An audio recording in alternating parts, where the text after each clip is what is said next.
Project 1. If you are not familiar with how to search for a peer-reviewed article, I'm going to talk you through that process here. So I'm on the course syllabus again in the Project 1 peer-reviewed article page, and down where it says choose your text, I have this image here about the Cuyamaca 1 search, and this is actually a hyperlinked image. So if you click on this, it's going to take you to a page on the library website. I'm working on building my own page, so hopefully that will be up and running soon. But for now, this is another teacher's page, and they have a really great resource here on how to use the Cuyamaca One Search tool. So it kind of gives you the actual tool here. It gives you some how-to directions and some information about databases. So if you go to One Search, and it actually links it here, Cuyamaca One Search, search everything, you can type directly into this link. So again, how I got to this page is I went to our website, I went to our Project One page, and clicked on this image under Choose Your Text. So you click on this image and it will take you to this other professor's website on the Cuyamaca Library webpage. So now I'm going to look for a piece of literature, or a piece of research. So as I said in the last video and on the assignment sheet, you want to be really specific. You don't want to just search literature because that's going to bring in a whole lot. So my example that I referenced is Gothic children's literature. So I'm going to type that in, click search, and it will send me to the library page searching for this field of literature. And then it's going to bring up several articles. Some of them we have access to, some of them you have to request access. So we have to navigate that. At the very top here, it says peer-reviewed journals. You want to make sure you click that and activate it so you are only seeing peer-reviewed text. If you do the assignment on a text that is not peer-reviewed, I am going to ask you to go back and revise and find a peer-reviewed article.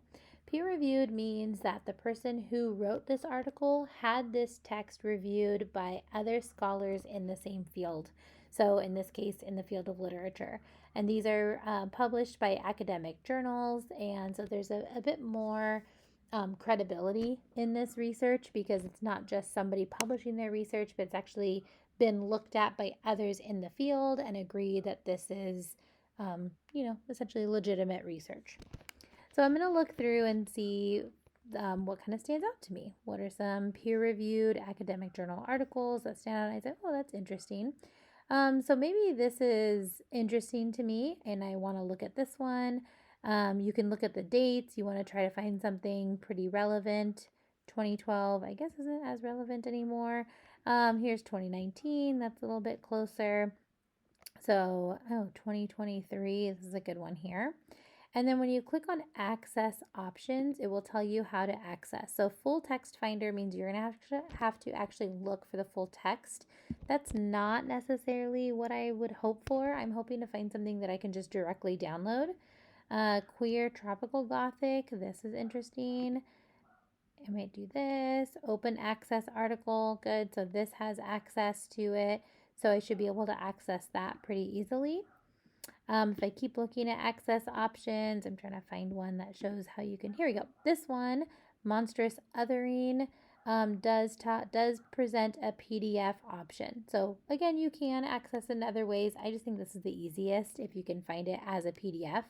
So if you click that, and you might want to preview a few articles before you, I just have to click sign in, before you choose. I wouldn't recommend you just choose the first one you click on. Definitely look through the different links, different interests.